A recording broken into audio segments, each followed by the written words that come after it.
Class 10th का त्रिकोणमितीय अनुपात। तो इसके बारे में हम लोग आज डील करने वाले हैं। देखिए बच्चों, ट्रिग्नोमेट्री सबसे पहले तो हम लोग आज पढ़ने वाले क्या है, तो ट्रिग्नोमेट्रिक रेशियोज ये होता क्या है, त्रिकोणमितीय अनुपात होता है, ठीक है ना। मतलब कि जस्ट कोण को मापने, नापने, जोखने के लिए एक तरीका, एक प्रोसीजर, एक रूल, एक नियम, ठीक है।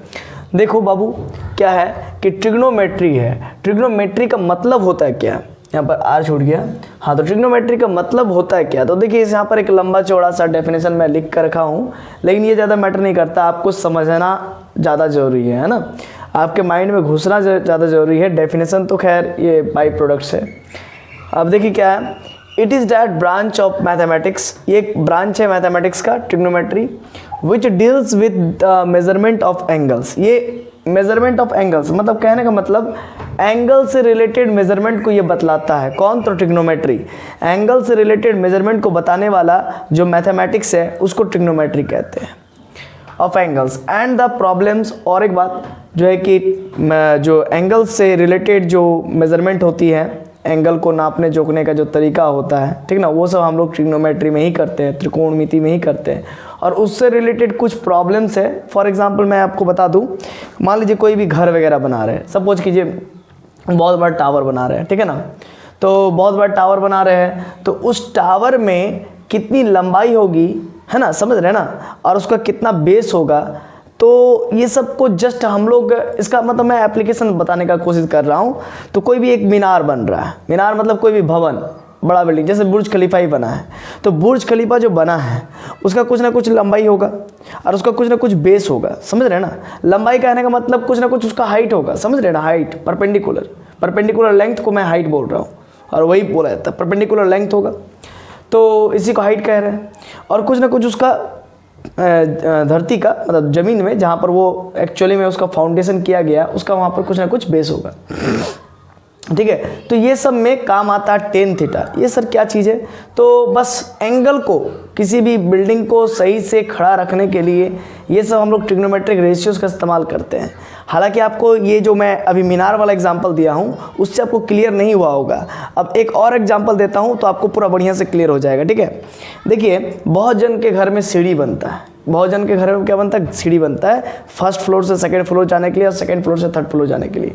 तो सीढ़ी कभी कभी क्या होता है कि ऐसे होता है, समझ रहे हैं ना, कभी कभी ऐसे होता है, कभी कभी ऐसे होता है, कभी कभी ऐसे। तो समझिए, ऐसे वाले सीढ़ी में जिसमें स्लोप ज़्यादा हो तो उसमें चढ़ना बड़ा आसान है, बूढ़ा बुजुर्ग भी चढ़ सकता है। लेकिन अगर ऐसा बड़ा सीढ़ी हो, ऐसा एकदम सीधा ऐसा, तो फिर इसमें कोई नहीं चढ़ सकता है। फॉर एग्जांपल मैं इसी का एग्जांपल देता हूँ। इस सीढ़ी में आप जो है कि आराम से इजीली मूव कर सकते हो डाउन टू टॉप। लेकिन अगर यही सीढ़ी को मैं ऐसे कर दूं तो थोड़ा सा चढ़ना कठिन होगा। इसी सीढ़ी को मैं ऐसे कर दूं तो थोड़ा और चढ़ना कठिन होगा। इसी सीढ़ी को मैं ऐसे कर दूं, ठीक है ना, थोड़ा सा और चढ़ना कठिन होगा। तो कुल मिला के देखा जाए ना बाबू कि सीढ़ी का स्लोप एक रहना चाहिए, है ना, सीढ़ी का कुछ ना कुछ स्लोप होना चाहिए। सर तो ये कैसे हम लोग निकालेंगे, तो बाबू ये इसीलिए तो हम लोग जो है कि ट्रिग्नोमेट्री पढ़ते हैं। देखो, यहाँ पर परपेंडिकुलर है, यहाँ पर बेस है। तो परपेंडिकुलर अगर बढ़ाइएगा आप, परपेंडिकुलर सिर्फ बढ़ाते जाइएगा तो फिर तो ये स्लोप खड़ा ही हो जाएगा, मतलब कि सीढ़ी में चढ़ना मुश्किल हो जाएगा। परपेंडिकुलर बढ़ेगा तो एकदम ऐसे हो जाएगा, है ना। अभी स्लैंट है बट ये पूरा एकदम सीधा हो जाएगा, तब दिक्कत होगा, ठीक है ना। जैसे कि आप लोग सुने होंगे आम वगैरह तोड़ने के लिए बिहार वगैरह में सीढ़ी का इस्तेमाल करके हम लोग आम तोड़ते हैं, है ना। तो सीढ़ी कभी कभी क्या होता है ना, नीचे में अगर मान लीजिए धरती, मिट्टी थोड़ा सा स्लिप हो, मतलब उसमें फ्रिक्शन ना हो तो सीढ़ी स्लिप कर जाती है। तो सीढ़ी स्लिप करने का क्या कारण है, तो वो हो सकता है एकदम खड़ाई पे रखा होगा इसीलिए स्लिप करके गिर गया होगा। और हो सकता है कि जो लकड़ी का ही सीढ़ी होता है, तो लकड़ी का सीढ़ी आप लोग देखे होंगे जनरली लोग जो है कि एकदम सीधा लगाते हैं। सर ऐसा नहीं, ये गलत तरीका है। थोड़ा सा आपको अच्छा तिरछा लगाना पड़ेगा, तभी तो जाके नीचे में कुछ ना कुछ बेस होगा। समझ रहे हैं कि नहीं समझ रहे हैं। तो कुल मिला के देखा जाए तो बाबू यहाँ पर जो एंगल है, ये जो एंगल है, ये एंगल आपका ज़्यादा नहीं होना चाहिए। ये जो थीटा एंगल है ये ज़्यादा नहीं होना चाहिए। ज़्यादा हुआ तो फिर आप गिरेंगे। ज़्यादा कैसे हो जाएगा, ये ऐसे हो जाएगा तो ये धीरे धीरे क्या होगा, बढ़ते जाएगा। देखिए ना, देखिए ये अभी इतना थोड़ा था, अभी थोड़ा सा और इंक्रीज कर गया थीटा एंगल, ठीक है ना। अभी और थोड़ा सा ज़्यादा इंक्रीज हो गया थीटा एंगल, समझ रहे ना। एंगल बढ़ रहा है तो एंगल बढ़ने से क्या हो सकता है, जो भी है पेड़ वगैरह में चढ़ रहे हैं तो वो गिर सकते हैं। तो आइए हम लोग समझते हैं कि एक्चुअल में क्या कहना चाह रहा है। ट्रिग्नोमेट्रिक रेशियोज, टी रेशियोज इसको हम लोग शॉर्टकट में कहते हैं, of an acute angle of A right triangle ABC। तो एक्यूट एंगल का मतलब होता है 90 डिग्री से छोटे एंगल को न्यून कोण कहते हैं, मतलब एक्यूट एंगल कहते हैं 90 डिग्री से छोटे एंगल को। तो उसी पर हम लोग जो है कि ट्रिग्नोमेट्रिक रेशियोज का इस्तेमाल करते हैं वगैरह वगैरह। आइए देखते हैं। We define the following ratios known as trigonometric ratios for theta. तो थीटा के लिए हम लोग ट्रिग्नोमेट्रिक रेशियोज का इस्तेमाल करते हैं, ठीक है ना। आइए देखते हैं। थीटा मतलब इस एंगल के लिए, ये एंगल, और ये राइट एंगल ट्राइंगल क्यों कह रहा है, क्योंकि एक एंगल इसका 90 डिग्री है। तो इसमें जनरली ये AB जो है कि परपेंडिकुलर है और BC जो है कि बेस है। तो साइन थीटा का फॉर्मूला क्या हो जाएगा, साइन थीटा, ये क्या चीज़ है सर, तो यही ट्रिग्नोमेट्रिक रेशियो से बाबू, ठीक है। साइन थीटा, तो साइन थीटा बराबर परपेंडिकुलर अपन हाइपोटेन्यूज होता है। तो परपेंडिकुलर क्या हो जाएगा इसका परपेंडिकुलर AB, और हाइपोटेन्यूज क्या हो जाएगा, तो परपेंडिकुलर जो 90 डिग्री का सीधा वाला जो होता है ना, उसी को हाइपोटेन्यूज कहते हैं। तो हाइपोटेन्यूज कितना हो गया AC, क्या हो गया AC।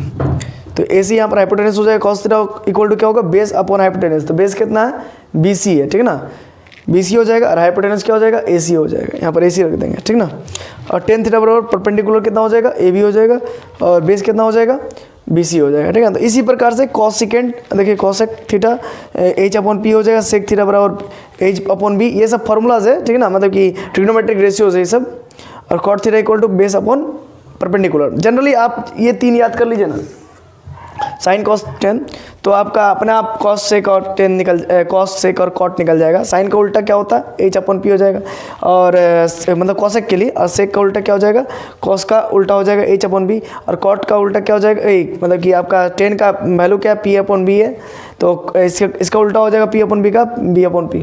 तो यही सब है बाबू, ठीक है जनरली। तो ये ट्रिग्नोमेट्रिक रेशियोज है। आप बोलेंगे कि ये सब का काम कहाँ कहाँ है, तो पहले है कि आपको इस्तेमाल करना पड़ेगा क्वेश्चंस बना करके, तो आपको समझ में ज़्यादा अच्छा से आएगा। थोड़ा सा मैं आपको बता देता हूँ। जैसे यहाँ पर एग्जांपल मेरा टेन थीटा का है, टेन थीटा यहाँ पर परपेंडिकुलर और बेस का रेशियो को बताता है। मतलब एक सीढ़ी, अच्छा सीढ़ी बनाने के लिए आपको परपेंडिकुलर और बेस का रेशियो मालूम होना ज़रूरी है। आप ऐसा नहीं कि सिर्फ परपेंडिकुलर बढ़ाते जा रहे हो और बेस बढ़ा नहीं रहे हो। किसी किसी के घर में क्या होता है ना, स्पेस की कमी होती है, तो परपेंडिकुलर तो ईजिली बढ़ सकता है ना, दीवार तो ऐसे ही खड़ा हो सकता है, लेकिन स्पेस अगर नहीं दीजिएगा तो सीढ़ी खड़ा ही हो जाएगा जिसके, और ऐसा अगर हुआ तो फिर बूढ़ा बुजुर्ग उसमें चढ़ने में उनको दिक्कत होगा, है ना। तो जिनके घुटनों में दर्द रहता है, जोड़ों में दर्द रहता है ना, तो वो नहीं चढ़ पाएंगे। तो जनरली अगर आप हाइट बढ़ा रहे हो सीढ़ी का, तो आपको क्या होना चाहिए, बेस भी बढ़ाना पड़ेगा, नीचे वाला बेस। इसीलिए मैं बचपन में जब था, मतलब जस्ट 6th-7th क्लास में, है ना, उससे भी मतलब हम कह सकते हैं 4-5 में, हमको उतना याद नहीं है, हाँ तो 4-5 में लगभग उससे मैं सोचा करता था सीढ़ी को क्यों ना डायरेक्ट ज़मीन से लेकर के सीधा एकदम छत में जोड़ दिया जाए, है ना। तो वैसे क्या होगा, वैसे जोड़ने का जोड़ सकता है कोई भी, लेकिन उससे प्रॉब्लम क्या यहाँ पर क्रिएट होगा, नीचे के लिए स्पेस ज़्यादा लगेगा। एक सीढ़ी को बनाने के लिए फिर स्पेस, नीचे का बेस वाला स्पेस ज़्यादा लगेगा, समझ रहे ना। तो वो बहुत जनों के घर के पास नहीं होता है, बहुत जनों के पास वो चीज़ नहीं होता है, और एक्चुअली में ये बात सही भी है। और अगर सीढ़ी को 2 पार्ट में तोड़ करके बना दिया जाए कि फर्स्ट फ्लोर में ही चढ़ने के लिए 2 सीढ़ी रहता है, तो उससे फ़ायदा ये होता है कि बेस का जो प्रॉब्लम हो वो एलिमिनेट हो जाता है, बेस वाला जो प्रॉब्लम होता है वो एलिमिनेट हो जाता है ना, क्योंकि हाइट तो ज़्यादा करना नहीं होता है। लिंटन तक एक सीढ़ी जाता है, फिर दूसरा सीढ़ी लिंटन के बाद छत तक, समझ रहे ना। ये पूरा प्रोसीजर होता है सीढ़ी बनाने का, ताकि जो बेस का कमी है उसको दूर किया जाए, क्योंकि बहुत जनों के पास स्पेस नहीं होता है, या फिर उसी स्पेस में लोग और भी बहुत कुछ काम करना चाहते हैं, है ना, इसी वजह से ऐसा किया जाता है। तो अगर होता भी है तो उसी स्पेस में और भी बहुत सारा काम किया जा सकता है, इसी वजह से लोग ऐसा करते हैं कि एक बार में सीढ़ी ना बना करके 2 बार में बनाया जाता है, उसको तोड़ करके, समझ रहे ना। ये वो इसका तरीका, टेन थीटा का एप्लीकेशन हुआ। और भी आपका मैं बता सकता हूँ टेन थीटा का एप्लीकेशन, बहुत सारे एप्लीकेशन है। जैसे मान लीजिए कोई लाइट हाउस समझते हैं ना, लाइट हाउस, तो लाइट हाउस है, लाइट हाउस इस जगह पर लाइट हाउस है ना, मतलब समुद्र में जो जहाज वगैरह होता है ना, उन लोगों को दिशा दिखाने के लिए, उन लोगों को डायरेक्शन दिखाने के लिए लाइट हाउस बनता है। तो ये मान लीजिए मैं ही लाइट हाउस हूँ, मान लो भाई, और मेरी आँख में 2 लाइट लगा हुआ है, या एक लाइट रेड रंग का लाइट लगा हुआ, और ये समुद्र में जाएगा, समुद्र में जाएगा, कोई शिप से टकराएगा, तो शिप को एहसास होगा कि हाँ यहाँ पर किनारा है, समुद्र के इस पार या उस पार किनारा है। तो ये जो जाके टकराएगी मेरे आँखों की जो यहाँ से जो लाइट है शिप में, तो ये क्या है, ये हाइपोटेनवस है। ये क्या है, हाइपोटेनवस है, क्योंकि मैं तो खड़ा रहूँगा, लाइट हाउस हूँ मैं, और ये जो टकराएगी एकदम सीधा, ठीक है, ऐसे करके ये तिरछा जाएगी, तो ये हाइपोटेनवस हो गया। और वो जो शिप है, और वो शिप से जो दूरी होगा, मैं जो लाइट हाउस हूँ, लाइट हाउस के फुट तक का, उसको बेस कहेंगे। जो शिप से दूरी होगी, है ना, लाइट हाउस के फुट का, है ना, foot of the light house, ये हो जाएगा। तो उससे जो दूरी होगी उसको कहेंगे बेस। तो जनरली अब कोई भी मान लीजिए मुसाफिर, कोई भी मुसाफिर जो समुद्र में है, अभी समुद्र में तो है वो बेचारा, ठीक है ना। अब ये हाइपोटेनवस उसको ये चीज़ मार्क किया हुआ, ये यहाँ से यहाँ तक लाइट गया है, ये लाइट गया है, मेरे आँखों से लाइट गया है। और लाइट का स्पीड सबको जानता है, 3 लाख किलोमीटर प्रति घंटा, 3 लाख किलोमीटर पर आवर, मतलब 3 × 10⁸ मीटर पर सेकंड, जानते हो ना भाई, क्लियर है। अब क्या है, ये जो लाइट गया है, समझना बात को, ये जो लाइट गया है, इस लाइट का हम लोग क्या जानते हैं, वेलोसिटी जानते हैं। और वो देखेगा जो डिवाइस उसमें लगा रहता है बोट में, वो मेज़रमेंट करेगा ये लाइट का स्पीड क्या है। लाइट का स्पीड तो मेजरमेंट करने की कोई ज़रूरत नहीं, लाइट का स्पीड 3 × 10⁸ मीटर पर सेकंड होता है, ठीक है, वो मेजरमेंट किया रहता है। अब वो जस्ट मेज़र करेगा, वो मशीन मेज़र कर लेगा कि इस लाइट को आने में कितना समय लग रहा है, इस लाइट को आने में कितना समय लग रहा है, लाइट के प्रत्येक रे को आने के लिए कितना समय लग रहा है, लाइट के प्रत्येक रे को आने के लिए कितना समय लग रहा है, लाइट का स्पीड मालूम है, लाइट को आने के लिए कितना समय लग रहा है। अगर ये पता कर लेगा तो हाइपोटेनवस पता चल जाएगा। नहीं समझे बच्चा? अरे बच्चा, स्पीड बराबर क्या होता है, डिस्टेंस अपॉन टाइम। स्पीड बराबर डिस्टेंस अपॉन टाइम है ना, हमको डिस्टेंस पता करना है। ये मेरा लाइट हाउस है, यहाँ से मेरा जो है कि लाइट दिया मैंने, है ना, और यहाँ पर ये समुद्र है, समुद्र, ठीक है, यहाँ पर एक शिप है, इस जगह पर शिप है, और शिप में कोई डिवाइस लगा रहता है जो कि लाइट के स्पीड को नाप सकता है, लाइट के स्पीड को, हालांकि लाइट का स्पीड को क्या नापना है वो तो फिक्स है। और इसके बाद साथ ही साथ आपका जो है कि दूरी नापना है कि यहाँ से यहाँ तक का दूरी कितना है। तो लाइट का स्पीड यहाँ से गया, मतलब लाइट यहाँ से गया, है ना, ये लाइट हाउस से, और ये शिप में एक डिवाइस लगा रहता है। वो डिवाइस क्या करेगा, लाइट को यहाँ से यहाँ तक आने में कितना समय लगा वो मेज़र करेगा, टाइम, मतलब टाइम मेज़र करेगा। लाइट का स्पीड मालूम है, टाइम भी मालूम है, टाइम को इधर मल्टीप्लाई करेंगे ऐसे इंटू टी, तो डिस्टेंस हमारा निकल जाएगा कि यहाँ से यहाँ तक का डिस्टेंस कितना है। तो हमारा भाई डिस्टेंस निकल गया, डी निकल गया, मतलब ये मेरा हाइपोटेनवस निकल गया। भाई मेरा हाइपोटेनवस निकल गया है, हाइपोटेनवस निकल गया अब, ठीक है। अब उस शिप को पता करेगा, वो शिप पता करेगा कि हमारा, मैं जो जहाँ पर हूँ वो शिप बोलेगा, हाँ शिप बोलेगा। शिप में जो पायलट होता है वो कहेगा कि मुझे यहाँ से लेकर के इस foot of the light house में जाने के लिए कितना समय लगेगा, मतलब वो किनारा ढूंढ रहा है, तो उसको समय नहीं पूछेगा, वो बोलेगा कितना दूरी होगा, वो अपना पता करेगा, है ना, क्योंकि बीच समुद्र में है, कहाँ ना कहाँ है, तो बीच समुद्र में वो कहीं भी तो जा सकता है, जरूरी थोड़ी किनारे में, किनारे तरफ ही जाएगा, हो सकता है समुद्र में और भटक करके और दूर चल जाए। तो ये लाइट हाउस इसीलिए लगाया जाता है ताकि यहाँ पर जो शिप चलाने वाला है वो मशीन जो उसका लगा हुआ है, मशीन पता कर लिया कि डिस्टेंस कितना, मतलब हाइपोटेनस कितना है। इसके बाद यहाँ से लेकर के यहाँ तक वो डिस्टेंस तो नाप नहीं सकता है क्योंकि बीच में समुद्र है ना जी। अरे फिर उस फीता लेकर थोड़ी नापने दौड़ेगा, हाँ नहीं दौड़ पाएगा। तो फिर यहाँ पर काम आएगा कौन जानते हो, यहाँ पर काम आएगा मेरा ट्रिगोनोमेट्री। यहाँ पर कौन काम आएगा, ट्रिगोनोमेट्री। हाइपोटेनस मालूम है हमको, क्या मालूम करना है बाबू, बेस मालूम करना है ना। हाइपोटेनस मालूम है, बेस मालूम करना है, बड़ा ही सिंपल है। क्या करेगा, कॉस थीटा लगाएगा, हाइपोटेनस और बेस का रिलेशन, ये हाइपोटेनस है, ये बेस का रिलेशन कौन बताएगा, कॉस थीटा। तो कॉस थीटा बराबर क्या होता है, बेस अपॉन हाइपोटेनस।